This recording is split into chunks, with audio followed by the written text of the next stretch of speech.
بسم اللہ الرحمن الرحیم۔ السلام علیکم ورحمۃ اللہ وبرکاتہ۔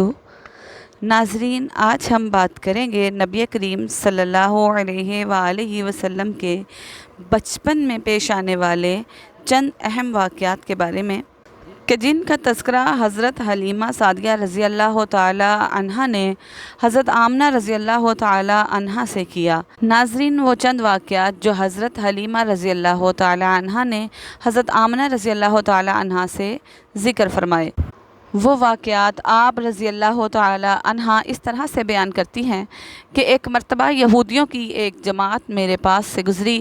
یہ لوگ آسمانی کتاب توریت کو ماننے کا دعویٰ کرتے تھے۔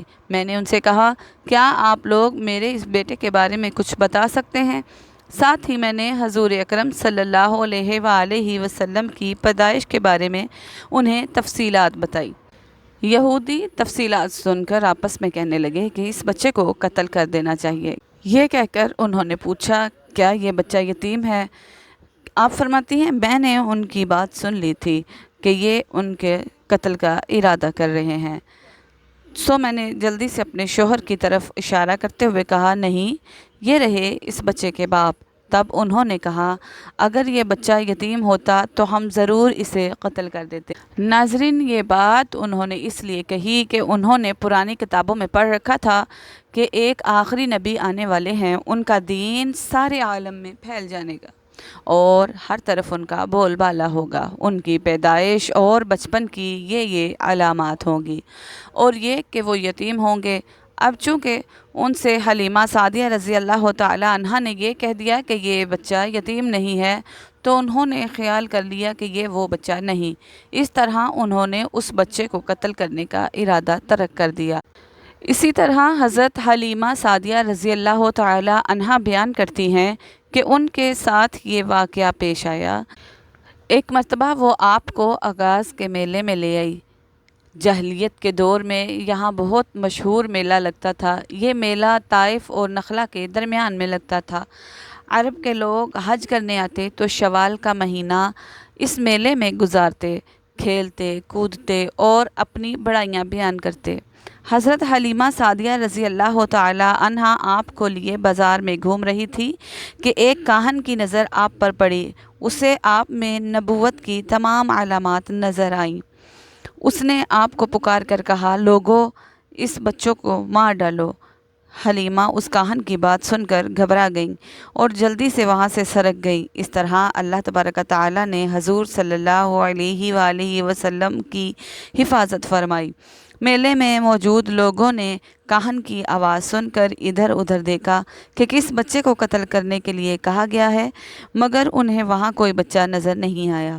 اب لوگوں نے کاہن سے پوچھا، کیا بات ہے، آپ کس بچے کو مار ڈالنے کے لیے کہہ رہے ہیں؟ اس نے ان لوگوں کو بتایا کہ میں نے ابھی ایک لڑکے کو دیکھا، معبودوں کی قسم، وہ تمہارے دین کے ماننے والوں کو قتل کرے گا اور تمہارے بتوں کو توڑ ڈالے گا اور وہ تم سب پر غالب آئے گا۔ یہ سن کر لوگ آپ کی تلاش میں ادھر ادھر دوڑے لیکن ناکام رہے۔ حضرت حلیمہ سعدیہ رضی اللہ تعالی عنہا آپ صلی اللہ علیہ وآلہ وسلم کو لیے واپس آ رہی تھی کہ ذی الحجاج سے ان کا گزر ہوا۔ یہاں بھی میلہ لگا ہوا تھا۔ اس بازار میں ایک نجومی تھا۔ لوگ اس کے پاس اپنے بچوں کو لے کر آتے تھے۔ وہ بچوں کو دیکھ کر ان کی قسمت کے بارے میں اندازے لگاتا تھا۔ حضرت حلیمہ سعدیہ رضی اللہ تعالی عنہا اس کے نزدیک سے گزری تو نجومی کی نظر حضور نبی کریم صلی اللہ علیہ وآلہ وسلم پر پڑی۔ نجومی کو آپ صلی اللہ علیہ وآلہ وسلم کی مہر نبوت نظر آ گئی۔ ساتھ ہی آپ صلی اللہ علیہ وآلہ وسلم کی آنکھوں کی خاص سرخی اس نے دیکھی۔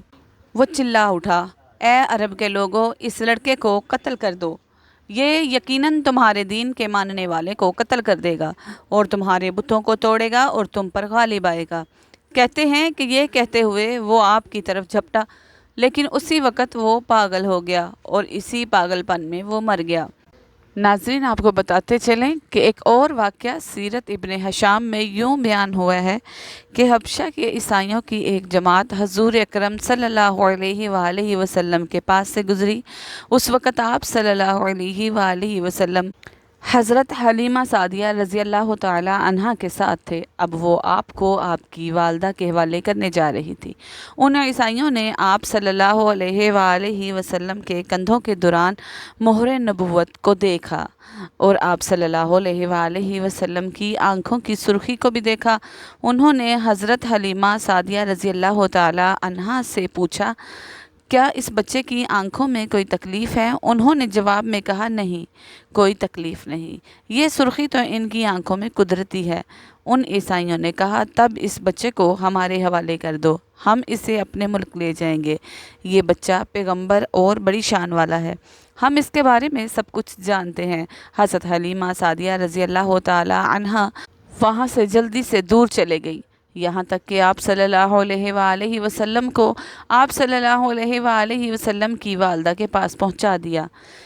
ناظرین، ان واقعات میں سے جو سب سے اہم واقعہ ہے وہ سینہ مبارک چاک کرنے والا ہے، جس کا تذکرہ گزشتہ ویڈیو میں بھی کیا ہے۔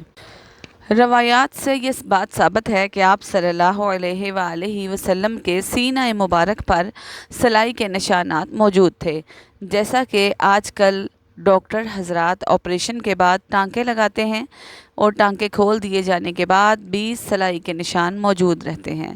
اس واقعے کے بعد حضرت حلیمہ سعدیہ رضی اللہ تعالی عنہا اور ان کے خاوند نے فیصلہ کیا کہ اب بچے کو اپنے پاس نہیں رکھنا چاہیے۔ جب حضرت حلیمہ سعدیہ رضی اللہ تعالی عنہا نے آپ صلی اللہ علیہ وآلہ وسلم کو حضرت آمنہ کے حوالے کیا تو اس وقت آپ صلی اللہ علیہ وآلہ وسلم کی عمر 4 سال تھی۔ ایک روایت یہ ملتی ہے کہ اس وقت آپ کی عمر مبارک 5 سال تھی۔ پھر تیسری روایت کے مطابق آپ کی عمر مبارک 6 سال ہو چکی تھی۔ کہتے ہیں کہ جب حضرت حلیمہ سعدیہ رضی اللہ تعالی عنہا نے آپ صلی اللہ علیہ وآلہ وسلم کو حضرت آمنہ رضی اللہ تعالی عنہا کے حوالے کیا تو اس کے کچھ دنوں بعد حضرت آمنہ رضی اللہ تعالی عنہا انتقال کر گئیں۔ والدہ کا سایہ بھی سر سے اٹھ گیا۔ حضرت آمنہ کی وفات مکہ اور مدینہ کے درمیان ابوا کے مقام پر ہوئی۔ آپ کو یہیں پر دفن کیا گیا۔ ہوا یہ کہ آپ صلی اللہ علیہ وآلہ وسلم کی والدہ آپ صلی اللہ علیہ وآلہ وسلم کو لے کر اپنے مکے مدینہ منورہ میں گئیں۔ آپ صلی اللہ علیہ وآلہ وسلم کے ساتھ ایمن بھی تھی۔ ایمن کہتی ہیں، ایک دن مدینہ کے 2 یہودی میرے پاس آئے اور بولے، ذرا محمد کو ہمارے سامنے لاؤ، ہم انہیں دیکھنا چاہتے ہیں۔ وہ آپ صلی اللہ علیہ وآلہ وسلم کو ان کے سامنے لے آئی۔ انہوں نے اچھی طرح دیکھا، پھر ایک نے اپنے ساتھی سے کہا، یہ اس امت کا نبی ہے اور یہ شہر ان کی ہجرت گاہ ہے، یہاں زبردست جنگ ہوگی، قیدی پکڑے جائیں گے۔ آپ صلی اللہ علیہ وآلہ وسلم کی والدہ کو یہودیوں کی اس بات کا پتہ چلا تو آپ ڈر گئی اور آپ صلی اللہ علیہ وآلہ وسلم کو لے کر مکہ کی طرف روانہ ہوئی، مگر راستے ہی میں ابوا کے مقام پر وفات پا گئی۔ حضرت آمنہ رضی اللہ تعالی عنہا کے 5 دن بعد ایمن آپ کو لے کر مکہ پہنچی۔ آپ کو حضرت عبد المطلب کے حوالے کیا۔ آپ کے یتیم ہو جانے کا انہیں اتنا صدمہ تھا کہ بیٹے کی وفات پر بھی اتنا نہیں ہوا تھا۔ پیارے دوستو، حضرت آمنہ رضی اللہ تعالی عنہا کے بارے میں یہ بتاتے چلیں کہ آپ کے والد کا نام وہب بن عبد المناف تھا۔ آپ کا تعلق قبیلہ بنو زہرہ سے تھا، جو قریش ہی کا ایک ذیلی قبیلہ تھا۔ آپ کا سلسلہ نسب حضور صلی اللہ علیہ وآلہ وسلم کے جد امجد عبد المناف بن قیس سے ملتا ہے۔ یاد رہے کہ محمد صلی اللہ علیہ وآلہ وسلم کے والد حضرت عبداللہ بن عبد المطلب شادی کے کچھ عرصے بعد حضور صلی اللہ علیہ وآلہ وسلم کی پیدائش سے تقریباً 6 ماہ پہلے وفات پا گئے۔ اس کے بعد آپ صلی اللہ علیہ وآلہ وسلم حضرت آمنہ رضی اللہ تعالی عنہا کی زیر پرورش رہی۔ حضرت آمنہ رضی اللہ تعالی عنہا مکہ اور یثرب یعنی مدینہ کے ایک سفر کے دوران ابوا کے مقام پر وفات پا گئیں۔ آپ کی وفات کی تاریخ تو روایات میں نقل نہیں کی گئی، البتہ روایات کے مطابق یہ 577 عیسوی کا سال تھا اور بی بی آمنہ رضی اللہ تعالی عنہ حضور صلی اللہ علیہ وآلہ وسلم کو یثرب سے لے جا رہی تھیں تاکہ وہ اپنے ماموں سے ملیں اور اپنے والد حضرت عبداللہ کی قبر کی زیارت بھی کریں، اور اسی سفر سے واپسی پر آپ کی وفات ہوئی، اور یہی اللہ کی رضا تھی۔ پیارے دوستو، آپ اپنے قبیلے میں سیرت النساء کے نام سے مشہور تھی۔ آخری حج کے دوران حضرت صلی اللہ علیہ وآلہ وسلم نے ان کی قبر مبارک کی زیارت کی اور ان کو یاد کر کے روئے۔ یہ جگہ ایک پتھریلا علاقہ ہے جو ایک پہاڑی کا ایک ہموار حصہ ہے۔ ناظرین، آپ کو بتاتے چلیں کہ حضرت حلیمہ سعدیہ رضی اللہ تعالی عنہ کے بتلائے گئے مذکورہ واقعات کے علاوہ احادیث میں ہمیں بہت سی ایسی روایات ملتی ہیں کہ جن میں اس بات کا تذکرہ ہے کہ آپ صلی اللہ علیہ وآلہ وسلم کی صفات کا تذکرہ سابقہ آسمانی کتب یعنی تورات اور انجیل میں ہوا ہے۔ یہی وجہ تھی کہ یہود و نصارہ آپ صلی اللہ علیہ وآلہ وسلم کو ان کی بیان کردہ صفات کی بنیاد پر پہچان جاتے تھے، اور چونکہ یہود و نصارہ کے نزدیک آپ صلی اللہ علیہ وآلہ وسلم ان کے ادیان کے لیے خطرہ تھے، اسی لیے وہ آپ صلی اللہ علیہ وآلہ وسلم کو قتل کرنا چاہتے تھے۔ تورات میں آپ صلی اللہ علیہ وآلہ وسلم کی جن صفات کا تذکرہ ہے، اس حوالے سے چند روایات پیش خدمت ہیں۔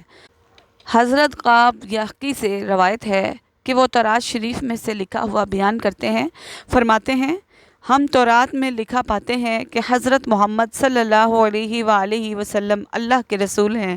محمد الرسول اللہ صلی اللہ علیہ وآلہ وسلم میرے پسندیدہ بندے ہیں، نہ سخت دل ہیں اور نہ سخت زبان، اور نہ بازاروں میں شور مچانے والے، برائی کا بدلہ برائی سے نہیں لیتے لیکن معاف فرما دیتے ہیں، بخش دیتے ہیں۔ ان کی ولادت مکہ مکرمہ میں ہوگی اور ان کی ہجرت مدینہ منورہ میں، اور ان کا ملک شام ہے۔ ان کے امتی بہت حمد کرنے والے ہیں، آرام اور تکلیف میں بھی اللہ کی حمد کریں گے، اور ہر درجہ میں اللہ کی حمد کریں گے، اور ہر بلندی پر اللہ کی تکبیر کریں گے اور بڑائی بیان کریں گے، سورج کا خیال رکھیں گے، جب نماز کا وقت آئے گا تو نماز پڑھیں گے، اپنی کمر پر تہمت باندھیں گے اور اپنے اعضاء پر وضو کریں گے۔ ان کا مؤذن آسمان کی فضا میں اذان دیا کرے گا، ان کی صف جہاد میں اور ان کی صف نماز میں برابر ہوگی۔ رات کے وقت ان کی گنگناہٹ شہد کی مکھی کی بھنکار کی طرح ہوگی۔ اسی طرح حضرت عطار بن یسار رضی اللہ تعالی عنہ سے روایت ہے، فرماتے ہیں، میں نے حضرت عبداللہ بن عمر بن عاص رضی اللہ تعالی عنہ سے ملاقات کی۔ میں نے عرض کیا، مجھے رسول اللہ صلی اللہ علیہ وآلہ وسلم کی وہ صفات بیان فرمائیں جو تورات شریف میں بیان ہوئی ہیں۔ انہوں نے فرمایا، ہاں، اللہ کی قسم، نبی کریم صلی اللہ علیہ وآلہ وسلم تورات شریف میں بعض ان صفات سے موصوف ہیں جو قرآن مجید میں موجود ہیں۔ وہاں ارشاد مبارک ہے، اے نبی صلی اللہ علیہ وآلہ وسلم، ہم نے آپ کو گواہ، حاضر و ناظر، بشارت دینے والے، ڈر سنانے والے، ان پڑھوں کی حفاظت فرمانے والے، ان کے لیے پناہ بنا کر بھیجا ہے۔ آپ صلی اللہ علیہ وآلہ وسلم میرے بندے اور رسول ہیں۔ میں نے آپ صلی اللہ علیہ وآلہ وسلم کا نام متوکل رکھا، نہ سخت دل، نہ سخت زبان، نہ بازاروں میں شور کرنے والے، برائی کا بدلہ برائی سے نہیں دیتے بلکہ معافی اور بخشش عطا فرما دیتے ہیں، اللہ انہیں وفات نہ دے حتیٰ کہ ان کے ٹیڑھے دل کو سیدھا کر دے۔ اس طرح کے لوگ کہیں گے، لا الہ الا اللہ محمد الرسول اللہ۔ پیارے آقا نبی کریم صلی اللہ علیہ وآلہ وسلم آئے تو ہم نے کلمہ پڑھا اور الحمدللہ ہم پیارے آقا کے امتی ہوئے۔ ناظرین، آپ کو ہماری ویڈیو پسند آئی ہو تو لائک، شیئر، سبسکرائب ضرور کیجئے۔ آپ کی دعاؤں کی طالب، آپ کی بہن مریم۔